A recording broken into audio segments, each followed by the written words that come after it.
I further acknowledge the traditional owners of the country on which you are on and pay respects to their elders, past, present, and future. Now, I'm going to assume that most viewers who sign up for a webinar on ITAR reform are familiar with ITAR, but for those who have not memorized all acronyms of the US-Australia Alliance, ITAR is the US International Traffic in Arms Regulations, and it is one of the biggest threats to the viability of the trilateral AUKUS agreement. Friends and foes are treated alike under this framework, and there's no discernment between a bolt or a piece of critical software. And without special provisions, to be blunt, a large section of the AUKUS agenda is in jeopardy. ITAR reform is a hot topic across the US at the moment. There has been some positive movement in Congress, but a lasting solution to the ITAR problem is far from assured. But hope is not lost, and today I am joined by Dr. William Greenwalt, non-resident senior fellow at the American Enterprise Institute, and USSC research fellow Tom Corben, who launched a report this week charting the optimal regulatory pathway via either executive or legislative branches of the US government, or both, to align ITAR with AUKUS and broader defense collaboration objectives. In addition, we're also joined by USSC non-resident senior fellow Jennifer Jackett, who wrote one of our most read reports of 2022 on advanced capabilities and AUKUS Pillar 2. I'm going to start with a panel discussion with our three guests, and then towards the end, I'll open it up to audience questions. And you can submit your question at any time by typing it into the Q&A box. But now, without further ado, I'm really keen to hear from our experts and get some answers to these big questions. So I'm going to go to Bill first. Bill, can you start us off here and just briefly explain what ITAR is, what it was originally designed to do, and what the main issues with it are today? And really, why is this an issue for Australia and the Alliance?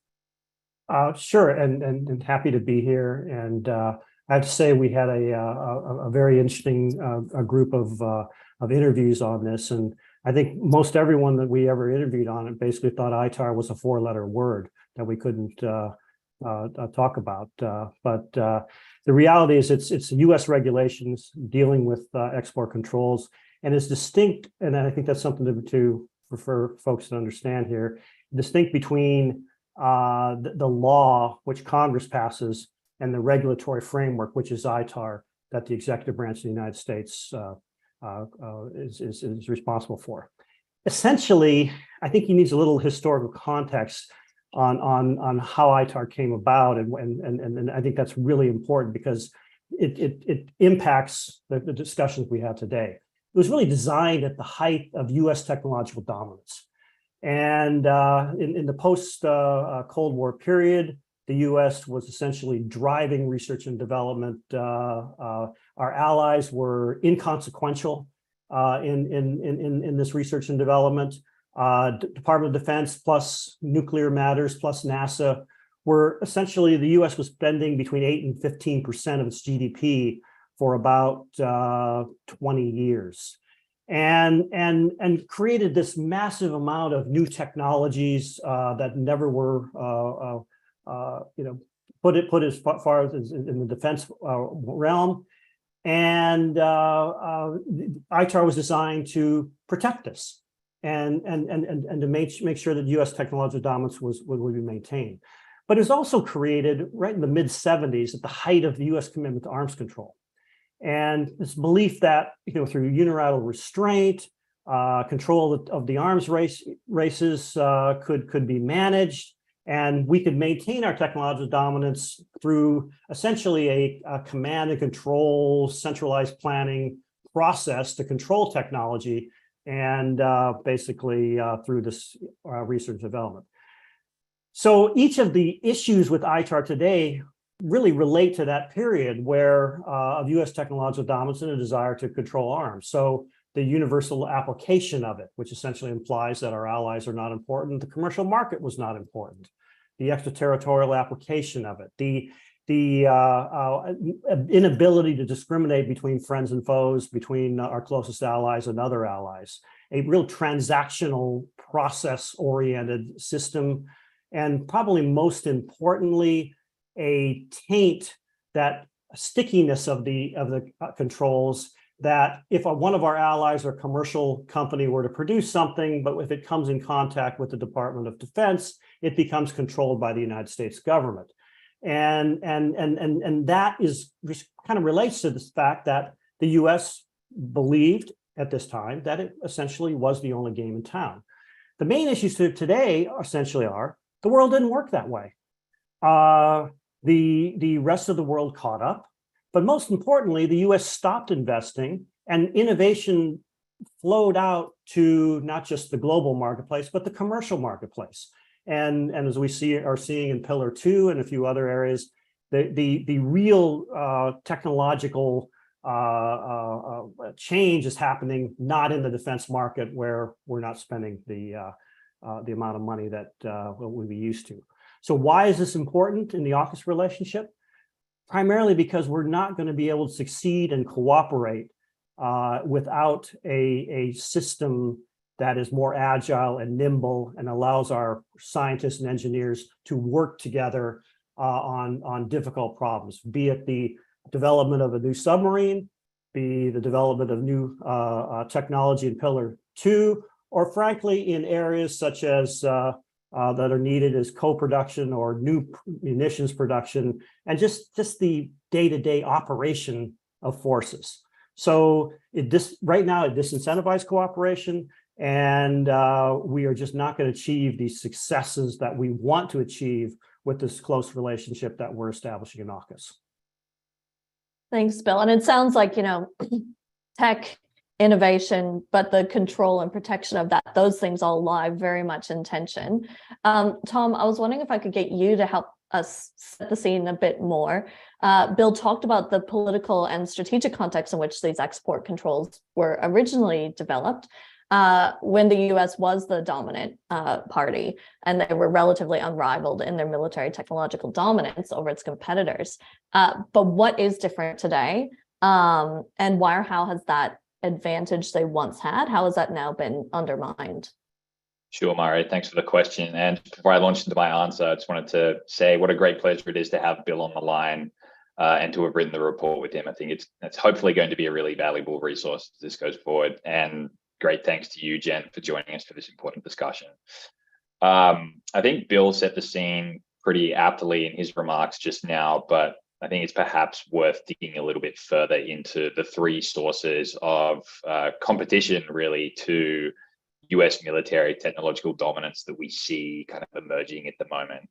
So the first would be the challenge that's emanating from adversaries, particularly adversaries like China. China over time has been able to replicate many of the defense unique aspects of the US defense industrial base, but it's also deliberately pursued a strategy of civil military fusion, which has allowed it through that kind of regulatory and policy framework, but also through the nature of its governance structures to really accelerate the use of commercial technologies and funneling them into kind of a military application, if you will. This has come, of course, from the theft of intellectual property from US companies. I think last year we saw perhaps the biggest and the most significant indicator of that with the Washington Post story that broke in October about the amount of hypersonic software that had been essentially lifted legally or illegally, it must be said, from US companies by Chinese front companies who are affiliated with the People's Liberation Army. Those technologies were actually instrumental in the China hypersonic weapons test the year before, which the US chairman of the Joint Chiefs of Staff, Mark Milley, had more or less said was a Sputnik moment for the United States, to underscore the magnitude of that challenge to US military technological dominance. As Bill teased out, it's not just adversaries who are catching up. The commercial sector has become a really viable source of cutting edge technology in a way that it perhaps wasn't in decades past. You only have to look at the example of the SpaceX Falcon 9 project and how quickly and under budget that project was able to get to its conclusion. I won't go into the details here, but I think it cost 1/10 of the price that a similar NASA project was going to cost, and it delivered at a much faster rate. And in the more kind of defense specific space, if you look at a recent decision by the Department of Defense to cancel an underwater drone project, which has been going for 14 years and has cost over $200 million because it wasn't able to find the solution to the problem that the Defense Department had. And considering that there are commercial technologies out there that can be used in similar applications, it's a bit of a no-brainer to make that decision. The important thing here for AUKUS is that the third source of competition, as far as US military tech dominance is concerned, comes from allies now.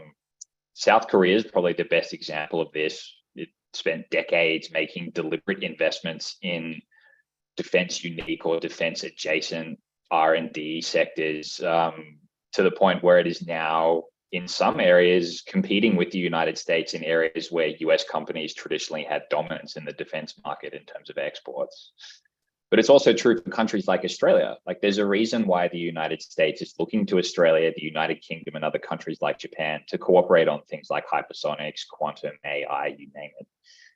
So really, I think that last source of the challenge, the allies piece, is probably the most critical to the discussion we're having today about AUKUS. Thanks, Tom. And Bill, I want to follow up with you on one more thing before I bring Jen into the conversation. But this is just a bit more on, again, like the history and the story of AUKUS, but really the attempt, or not AUKUS, but ITAR, and the attempts to reform and change it. So AUKUS is not the first time that Australia and the US have discussed export control reforms, nor the first time that the US has considered relaxing these controls for trusted allies. And people in this room are probably familiar with acronyms like NTIB, but what can you talk to us through some of these different attempts to reform ITAR in the past and these, the control regulations, and why did they fail? Why didn't they work out in the end?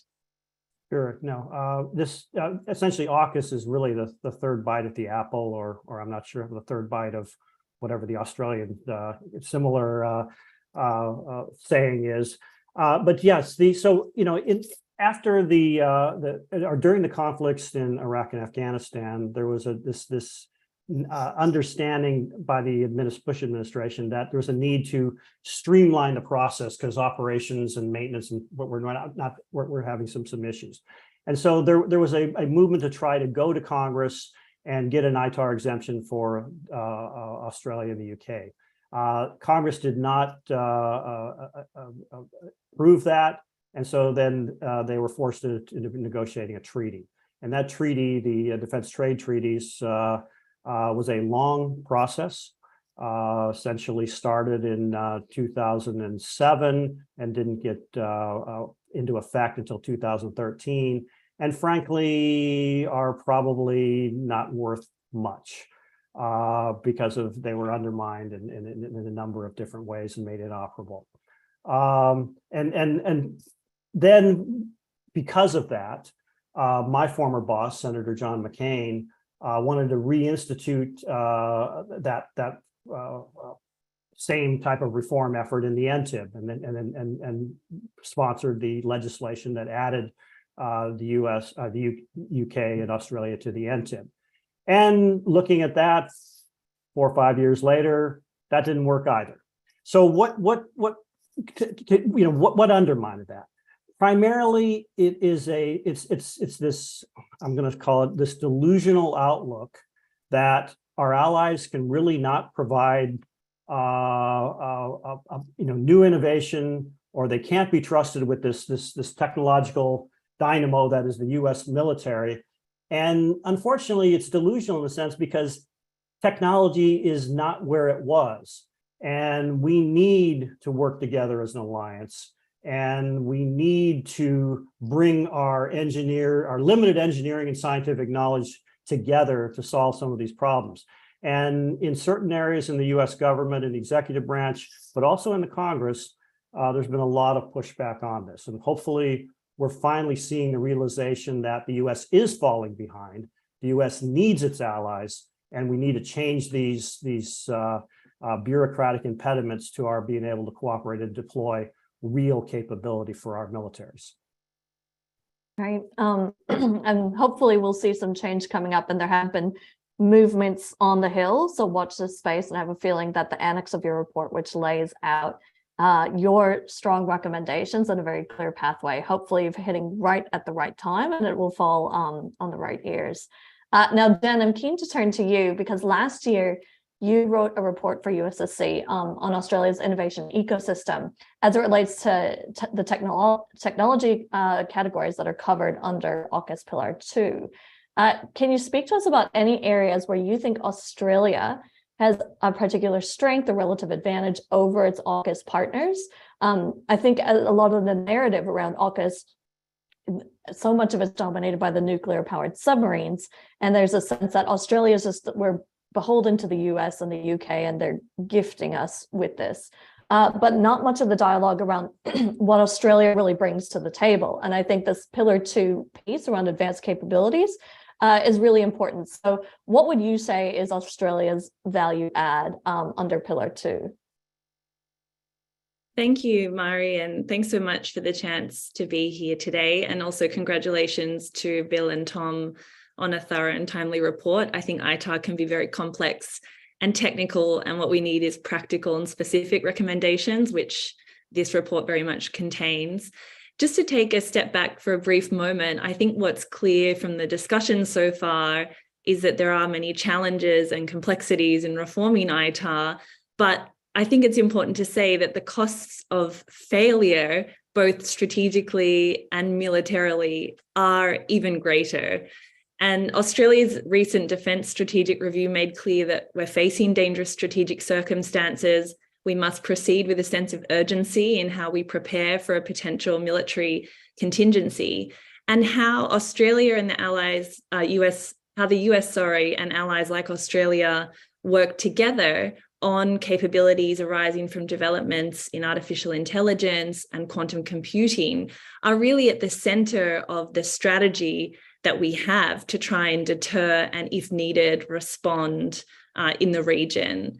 So AUKUS is about bolstering, I think, Australia's capability to do this. Ideally, we'll never need to deploy many of these capabilities, but if needed, we actually need to be confident that we are prepared to both fight and win.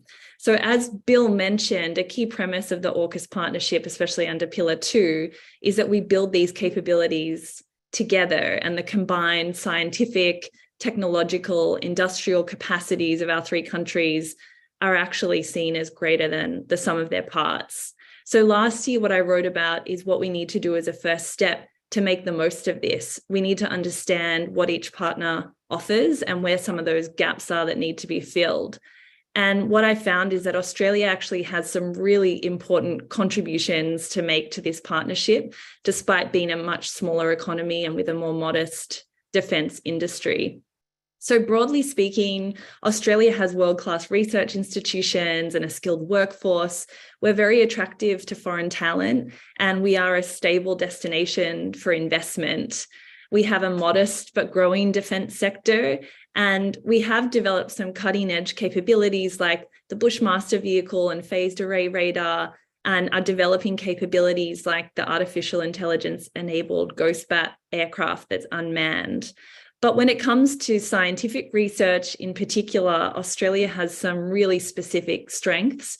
So we are world-renowned for quantum research in areas like silicon technology, a key input for quantum computing hardware. We're ranked in the top 5 globally for artificial intelligence-related research.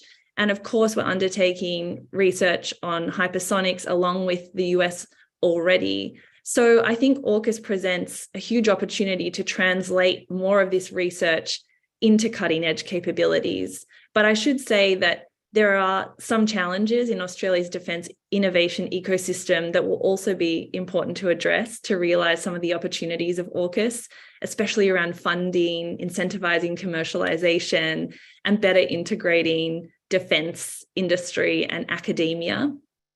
But the problem I see with ITAR in relation to this is that at best what we can hope for is that Australian researchers and companies working on these cutting edge areas will find it timely, time-consuming and costly to maybe work with US partners. And at worst, some of these arrangements as they currently stand with ITAR could deter collaboration in the first place. So I think what's important here is that and going back to Bill's point, ITAR is not only about what the US can do for allies, it's also about what allies can do for the US. And this requires a mindset shift around not only focusing on the risks of sharing, but fundamentally, what are the risks of not sharing these technologies? That's really interesting. And coming to mind for me is recently I had the good fortune to tour the University of Sydney's Nano Lab, where they're working on a lot of these, nanotechnology. And it was fascinating to see what they're working on and how they're really advancing the field.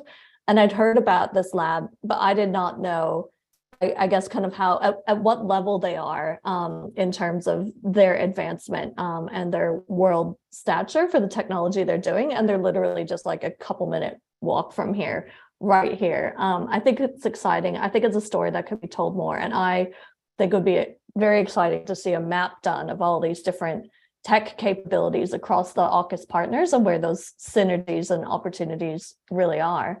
Tom, I'll go to you because I want to hear a bit more after we had the announcement for the roadmap for the submarine program. We still really don't have a lot of information on Pillar 2 just yet.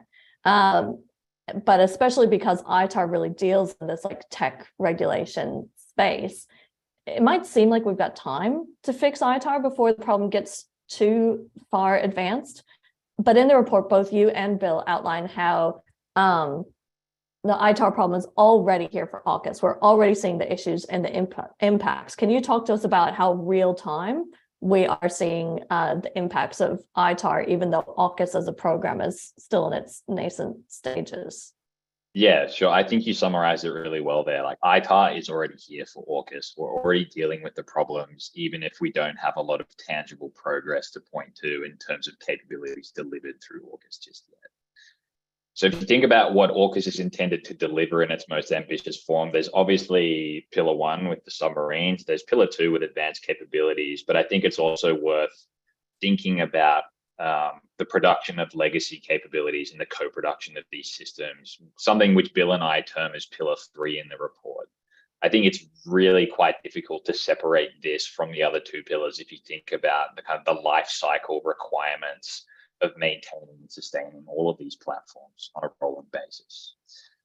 I actually think Bill and I are fairly optimistic on the chances for Pillar 1, precisely because we have a lot of time to get this right. Submarine program is going to take decades. That gives us a little bit of flex room to make sure that the ITAR conditions are optimal. And the US has done this before, right? It's done this with the United Kingdom. By some accounts that we heard through our interviews for this report, the nuclear propulsion agreement that exists between the US and the UK is actually working a lot better than any ITAR-bound information exchange programs, which should give Australia some hope that at least this aspect of the submarine program will work out. But of course, nuclear propulsion is only one of probably hundreds of technologies that sit on a nuclear-powered submarine. The United Kingdom faced problems with maintaining and sustaining its own nuclear-powered submarines because of ITAR problems. I can also foresee challenges when Pillar 2 capabilities start to be integrated onto these platforms if we don't address the ITAR problem right now. That's probably a neat segue into talking about Pillar 2, which is to say that kind of Australian versions of ITAR-free capabilities and, quite frankly, therefore AUKUS-free versions of capabilities already exist or are being developed at quite a rapid pace. So you have things in the space domain, you have low orbit satellites, you have underwater drones that are being developed by companies like Anduril, which are quite explicitly intended to be ITAR-free. You also have things like Boeing's Loyal Wingman UAV, which, while not necessarily something that would fall under the technology capabilities in Pillar 2, is still something that the three countries would undoubtedly like to work on together. There's a little bit of a catch-22 here for Australia, I think, because on the one hand, ITAR incentivizes the Australian government and Australian companies to shield these capabilities from US design input because of the taint problem that Bill sketched out rather aptly earlier in our conversation. even when such collaboration could greatly enhance what these systems can actually do. I think you're seeing that play out right now with the Ghost Shark by Anduril, as I just mentioned. On the other hand, because of the need to cooperate with the United States to produce these things at scale, and in some instances to maximize the technological possibilities, we do have to share these capabilities with the United States. But even when what we do share is predominantly Australian IP, when there is US design input, as Bill said, it becomes ITAR incumbent, it becomes controlled by the State Department. It is exceedingly difficult to get the most advanced versions of these capabilities back, which doesn't make sense, right? If these are mostly Australian designed and Australian built, you would think there would be some kind of waiver or clause in the law that means that it's easier to get these systems returned, but currently it's not, and this is probably something that needs to be addressed. Just quickly on pillar 3, as I said, expanding existing industrial base capabilities that we have across all 3 countries is adjacent to AUKUS, and as we put it in the report, you really should consider this a pillar 3. Things like munitions, for example, which are going to be loaded onto the kinds of capabilities developed through pillar 2. They're going to be on the submarines that we get through pillar 1. These are as ITAR incumbent and as ITAR constrained as any of the capabilities that will be delivered under the other 2 pillars. And the munitions discussion playing out in Australia right now through the guided weapons and explosive ordnance enterprise, that's really a microcosm for the broader problems that ITAR poses to industrial collaboration on what are really legacy systems. We're not even talking about emerging technologies that are in their infancy at the moment. We're talking about things that are proven and that we really should be able to streamline cooperation on much easier than we currently do. Thanks, Tom. And just a quick follow-up. This AUKUS Pillar 3, which you talk about in the report, would you say compared to Pillars 1 and 2, is that more the low-hanging fruit, or is that like the biggest mountain to climb because it's been there for so long and it's proved really challenging? Where would you kind of place it along the easy to adopt to really difficult spectrum? Probably somewhere in the middle.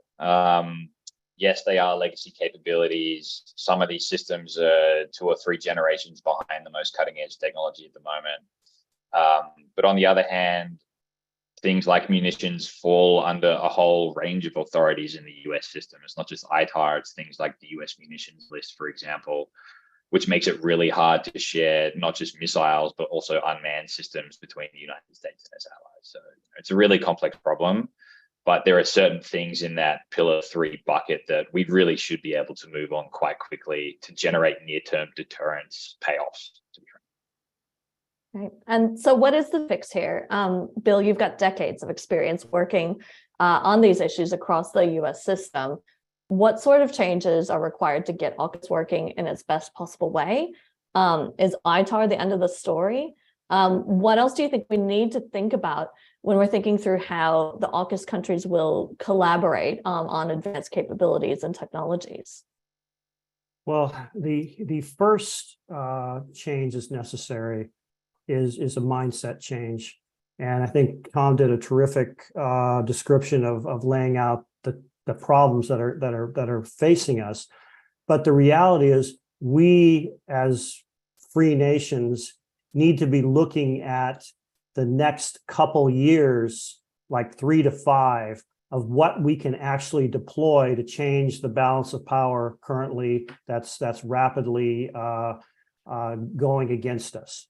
And so the submarines are great, but that's not in a 3 to 5 year period. Pillar 2, many of those things could be if we get our mindset around time to innovation, which is something that we've all kind of lost, but which was the bedrock of how the US innovated in the 1950s, essentially pursuing competitive operational prototypes, getting them out in the field, and then upgrading them incrementally as we went forward. So ITAR is one part of this, but there are many others. But nothing will happen. We can't work together unless we change the rules of the game, and that is ITAR. And so what is needed there is essentially a positive discrimination in 3 areas. So in other words, we look at our closest allies and we positively discriminate against them in 3 different subsets. And those are, the first is kind of what we were talking about in Pillar 3, U.S. tech, or the first Virginia class submarines. In other words, we need a bureaucratic streamlining. We need a concept of materiality. We need to figure out how we can actually work and maintain and operate and potentially co-produce these type of legacy U.S. technologies. The second point is exactly where Tom was on Australian, UK, and frankly, our other close allied technology to address the taint that we can now start bringing in the best of the best in the world into the US systems in a way that doesn't disincentivize bringing in that tech and require the US to replicate everything out there in the global marketplace.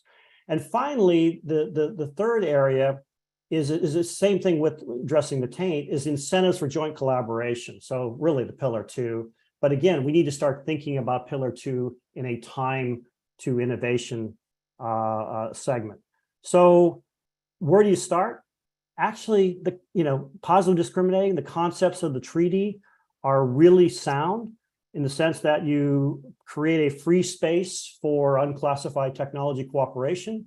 You establish a trusted community to be defined by the countries involved, but all of that's going to require a legislative fix in the U.S. Congress to allow for positive discrimination, and finally, the willingness and the trust involved in the executive branch to change regulations to achieve these objectives.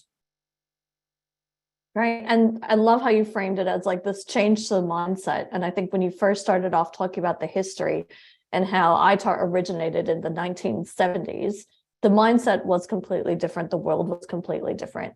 So I like this mindset shift, paradigm shift for US innovation and that ecosystem. Jen, I'm keen to get your thoughts from the Australian perspective on the Australian innovation ecosystem. It's not just the US that has to think through these issues. And I know that you're doing some work at the moment on Australia's Accelerated Strategic Capabilities Accelerator. Can you talk to us a bit more about that and what Australia needs to do to maximize these sorts of latent advantages that you discussed before? Thanks, Mari. Yeah, picking up on Bill's point around addressing that issue of time to innovation, that's exactly where the Australian government has been seeking to go, and the Defence Strategic Review again made clear about the need to more quickly develop asymmetric capabilities to contend with the strategic circumstances that we face. So in April this year, they announced that they would be establishing very quickly the Advanced Strategic Capabilities Accelerator, known as ASCA, by July this year. So the aim there is to fast track the translation of technological advances into capabilities for the warfighter, with a focus on what they term minimum viable capability. So it's really about doing things as quickly as possible, given that 3 to 5 year window of preparation that we're working towards. So there's various missions that ASCA is going to be focused around, including many of the areas covered by AUKUS Pillar 2, like hypersonics and quantum technology. And importantly, this accelerator replaces some of the existing defense innovation programs that have existed in defense, like the Defense Innovation Hub or the Next Generation Technologies Fund. And what it's trying to do is drive a cultural shift and maybe address some of the issues that were present in those programs. And in fact, just this week, the Deputy Prime Minister and Defence Minister, Richard Marles, said that what is needed is a cultural shift when it comes to defence innovation in Australia, and summed it up as not being afraid to fail fast, to learn and to adapt. So I think this is definitely a step in the right direction to get at some of the challenges that we've had in Australia's defence innovation ecosystem, and to better support the country to deliver on capabilities as part of AUKUS, but also that are stipulated in the DSR, the Defence Strategic Review. It also comes with extra funding, which really matters. So they've committed around $3.4 billion over the decade, which is said to result in around $500 million in extra funding for defence innovation. But I think it's important to say that ASCA doesn't necessarily get at all of the challenges that we see in Australia's defence innovation ecosystem or the wider innovation ecosystem. So there's a question around whether or not it goes far enough and whether it can do things like drive a more positive engagement with risk in the defence organisation, streamline some of the unnecessary bureaucracy, and also provide better signals to industry and researchers about what government requirements are for capability development. And there, I think, as part of AUKUS, there's actually some great examples that we can learn from in the US with DARPA, but also the UK has established their own technology innovation acceleration agency, ARIA.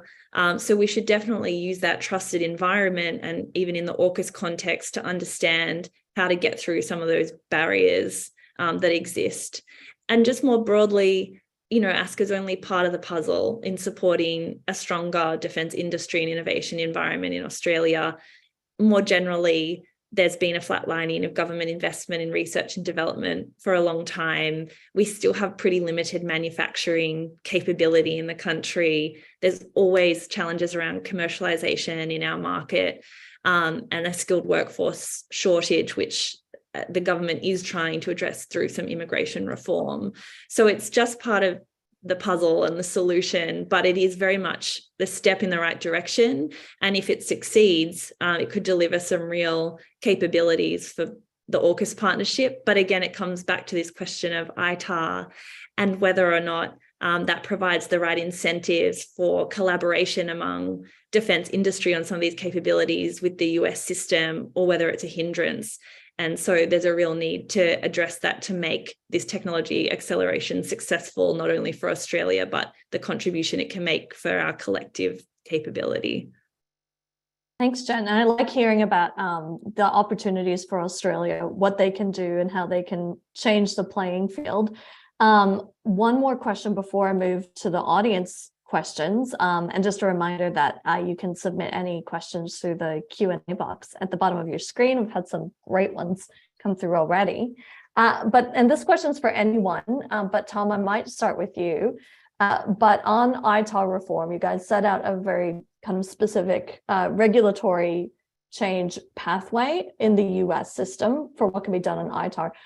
But what can Australia do to move things along? Is there anything that Australia can be doing that can be advancing and working toward this ITAR reform? Because I'm assuming it's not just the US, but hopefully there's stuff Australia could do as well. Sure. I mean, in terms of moving the cart forward on ITAR reform specifically, at the end of the day, this is a decision that the Congress and the executive branch will have to make. So what Australia can best do, I think, is to keep rattling the cage, so to speak, on the need for this to happen. All the public reporting I've seen that has quoted congressmen on the prospects for reform to ITAR, even from the most verdant supporters of ITAR reform for Australia, have said this is probably going to take a couple of years. Australia can't really afford for the momentum behind ITAR reform at the moment to kind of fizzle over that period. So we really do have to keep the pressure on.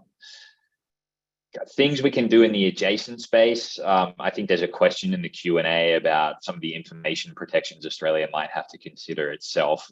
That is one part of it. But I think Jen did a pretty good job of sketching out some of the other things that Australia has to ensure that it has in place to make sure that we can contribute to AUKUS in a way that actually makes ITAR reform even more of a no-brainer than it already is. We kind of, we're the smaller power here. We have niche advantages. We don't have the scale that the United States does. So we need to keep, raising our voice, and we need to keep showing that we're capable of doing this. Let me come in here for just a sec. I think that Australia has some very interesting comparative advantages. And if you look at what the US is failing to do, it's failing to take advantage of the vast preponderance of commercial research and developments out there in the globe. And our Department of Defense is focused primarily on traditional defense unique research and development, and is having a very difficult time incorporating some of the most innovative and dynamic new technologies out there, because they're controlled by commercial companies who, by the way, have the same ITAR problem that you guys have here in Australia. So there is a comparative advantage that you can take advantage of. And frankly, the R&D that Australia could take advantage of is so much more than the research and development that the Department of Defense in the US can bring to bear. And I think you could, if you get the right policies in the acquisition, in the budgeting, in the technological control area, can actually do something much better than the United States. And by doing that, makes a compelling case for the US to pay attention to countries like Australia. Maria, just add from my perspective, I think there's an awareness raising piece too in Australia for US interlocutors around a lot of reform that's taken place here in the last 5 years to harden the security environment and the protection of critical technology. And this isn't specific to the defense space, but there's been substantial reforms to our foreign direct investment screening regime for foreign investment in sensitive technology related businesses. There's been legislation around countering espionage and foreign interference. There's been a substantial body of work between government and universities on countering foreign interference or unwanted transfer of knowledge in the university sector in sensitive research. And there's also been a hardening of critical infrastructure regulations and the cybersecurity requirements put on businesses.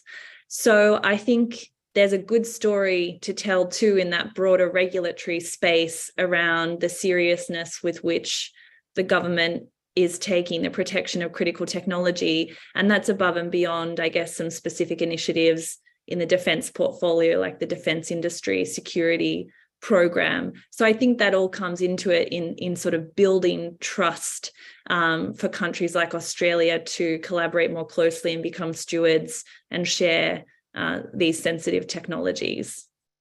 Right, thanks all. Great thoughts. And Jen, your points actually dovetail perfectly with the first question I was going to go to from the audience Q&A.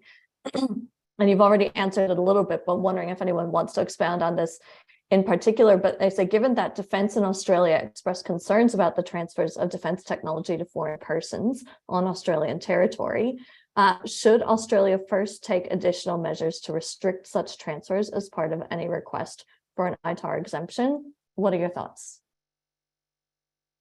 I think ultimately, yeah, go ahead, Tom. Sorry, Bill. No, Bill, go first, please. No, I think ultimately how ITAR is going to be solved is through the creation of a trusted industrial base. And as we move towards that, the first pillar will probably be the traditional defense industry. And then we'll have a concentric circle of trusted commercial companies that go in here. The key thing we have to address is that our adversaries are really good at establishing front companies to basically rip off our technology. And the only defense we're going to have is to create trusted communities that can protect this technologies, but at the same time, encourage and incentivize the right kind of innovation. And that's going to be a real difficult trade-off, but something that really has to happen. Tom? Thanks, Bill. I guess the broader point I'd like to make here is that we're getting to a point now where Australia, the United States, and the UK, in the context of AUKUS, need to think about more than just joint capability development. We need to think about jointly developing the protections for the technologies that go into those capabilities.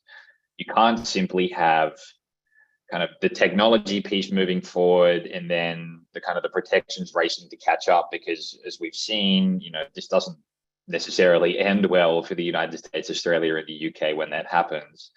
But the other part of that is that I think from an Australian perspective, this can't simply be about adopting US standards for the way we do this. I mean, ITAR is a good example of where there are inefficiencies in the American way of doing things on this front, to be quite frank.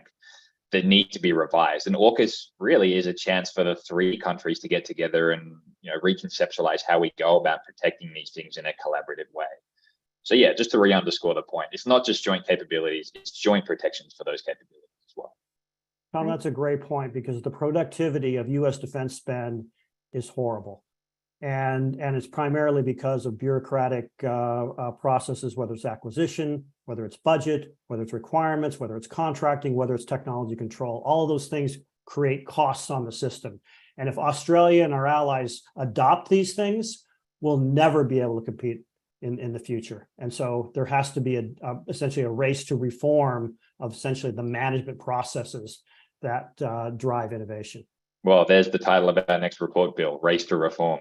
I Sounds love it. good. I love it. I'm here for it. Now I had a couple questions come in on this topic. Jim Caruso said, is the Canada ITAR exemption model a model for Australia? What do you guys think? And you talk about the Canada exemption in your report. The Canada exemption is a good way of positively discriminating. But the Canada exemption, as it is practiced today, is not an incentive for innovation and really not an incentive for cooperation. It's essentially a way of putting a box around legacy cooperation that occurred in the 60s, 70s, and 80s with the US and Canada. So you have to essentially take the Canadian exemption, which allows for positive discrimination, and take it to the next level. And it should be done not just for the US and the UK, but we should look at, the US should look at the Canadian example as well, because there's a lot of innovation there that should be addressed. But just to strictly adopt the Canadian exemption and be done, we would get nowhere, because the Canadian exemption is just not very helpful in its present state. I don't have much more to add to that. Bill summed it up quite well. I do think it's worth pointing out, and Bill, correct me if I'm wrong here, but the Canadian government basically had to stand up arms of government simply to deal with the requirements of being part of this kind of expanded, trusted industrial base.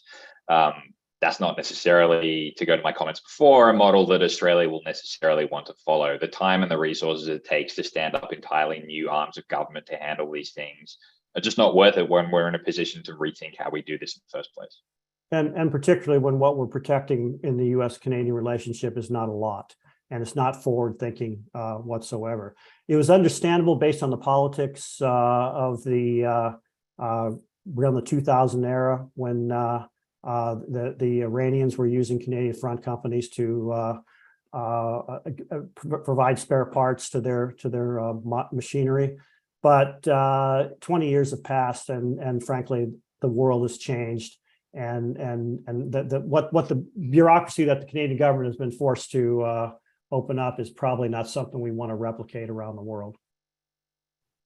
We've got another great question here, and it's very timely as well. But can you describe how the ITAR challenge to AUKUS is being viewed now in DC? The Torpedo Act on one hand, State Department inertia on the other. And is there any consensus on breaking through the obstacles in order to rapidly deliver on the promises of Pillar 2 in this decade?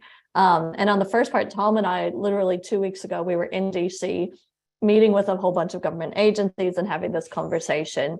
So I might go to Tom first, but keen to hear from anyone on this question and how we can rapidly deliver on Pillar 2. We've talked about that a little bit as well, but Jen, if you've got anything to add on that, would love to hear that. But Tom, I might go to you first. Sure. So my kind of abbreviated sense of where the discussion is right now in DC is that there's a lot of interest in Congress in moving on this, because they're starting to recognize what an issue this is, not just for AUKUS, but for the US-Australia alliance, defense, industrial, and technology collaboration agenda writ large. Like, this is bigger than AUKUS, to be frank. This is about the way the United States does defense industrial cooperation with Australia, with the United Kingdom, and with other allies as well.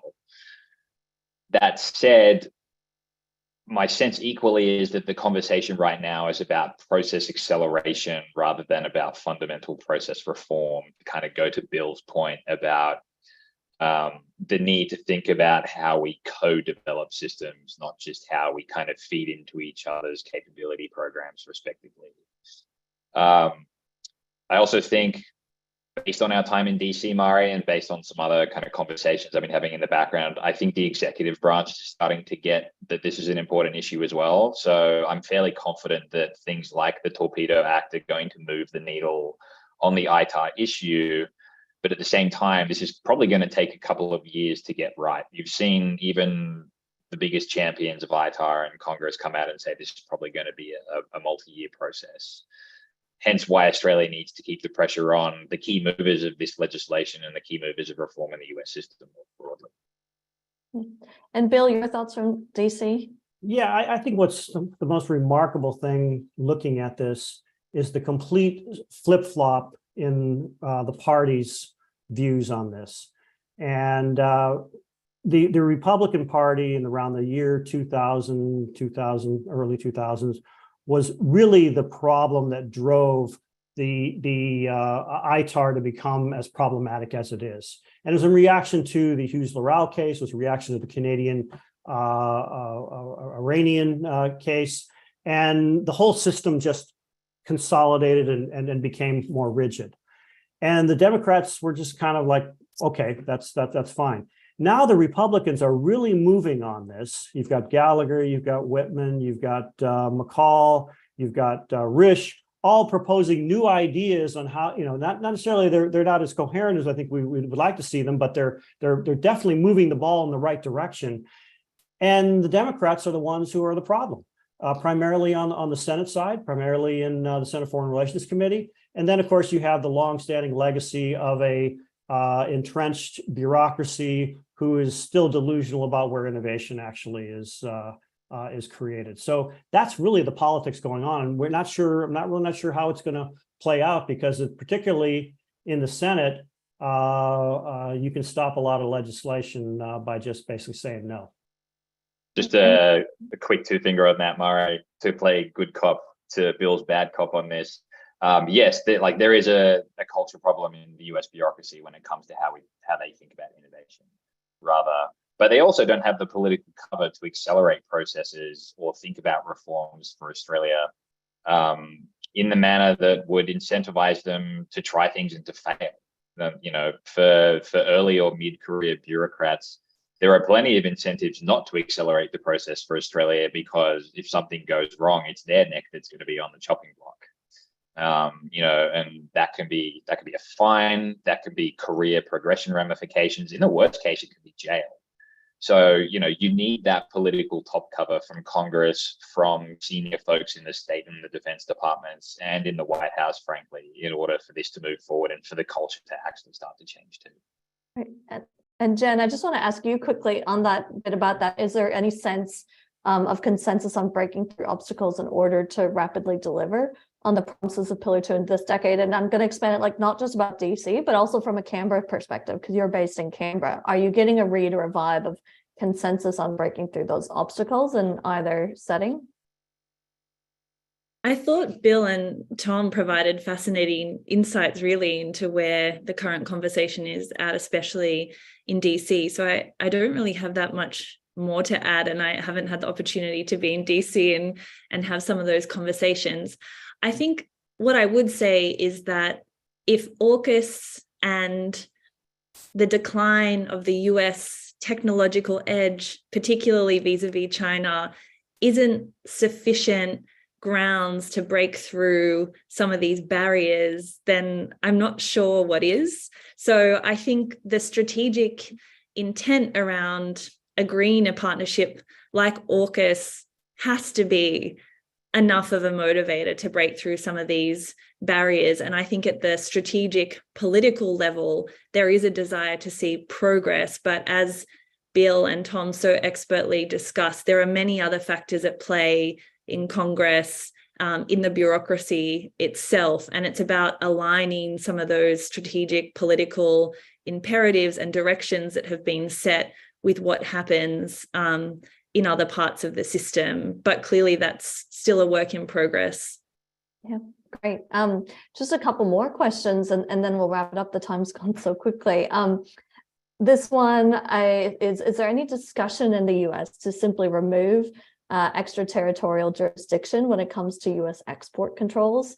This could eliminate the issue of having to deal with the ITAR/EAR taint and similar. The allies have their own export control regimes as agreed in international conventions and can effectively manage their tech transfer. So has there been any discussion of removing that jurisdiction? No, and it's a discussion that the U.S. actually should have, because if the idea of our allies mimicking our export control relation and actually adding their own versions of extraterritoriality to the system would essentially shut down the U.S. innovation system tomorrow. And I think there's just that realization that extraterritoriality is such an incredible weapon that can just shut down all innovation cooperation in the future if, for example, our allies turn the tables on us and applied it to the U.S. Right. And then I'll combine these two questions here because they kind of are looking at something from the same angle. One person's asking, how can the Australian defense industry get involved? And another person's asking, would it help if the primes and unis across the AUKUS defense innovation ecosystem came together to force the issues by committing to greater trust-based, seamless, accelerated collaboration? Tom, do you want to go with that one? No, I think this is actually perfectly placed for Jen. Absolutely. Thank you. Yeah, I guess getting involved in terms of, I'm going to read it as, how can Australian defence industry help drive change around ITAR? But please provide additional context in the chat if there's something else you'd like to focus on. I think it goes back to what Tom especially was talking about in terms of maintaining that pressure, really, both on the Australian government in terms of highlighting some of the challenges and barriers that exist for small and medium enterprises in Australia in particular that are seeking to collaborate with the US to scale in the US market. So they can play a big role in maintaining that pressure and also making that clear to the US system. But just more broadly on the opportunities for industry, clearly Pillar 2 in particular and the increased focus on technology acceleration by defence provides huge opportunities. So I think it's about making clear what those are and what the barriers currently are that exist to realising some of those opportunities. And then I think the sort of second part of the question was around, can primes and institutions across the three countries come together to create maybe their own sort of framework of technology acceleration? Anything that research institutions can do independently in defence industry to capitalise on some of these opportunities, I think is a great thing. And in a way, they can provide a model for how to do this better. But also the pressure that they could put on the US system to say, this is what the potential is for us to work together if you address some of these ITAR challenges, I think is really great. But the reality is that those barriers will still be there in the US. So I think it's the US that ultimately has to do the heavy lifting on driving these reforms. And just to jump in on Jen's excellent comments there, just triggered something that came out of another report the United States Studies Center put out a couple of months ago, which basically synthesized some of the views that are circulating in defense industry on AUKUS and export controls at the moment. I think there's a general sense across the Australian defence industrial ecosystem that they haven't really been brought into the discussion around what AUKUS Pillar 2 is supposed to do and how it is supposed to deliver until very recently. So making sure that that discussion expands and proceeds in a way that is actually going to lead for some material outcomes in the capability space, I think is going to be really important in the near term going forward.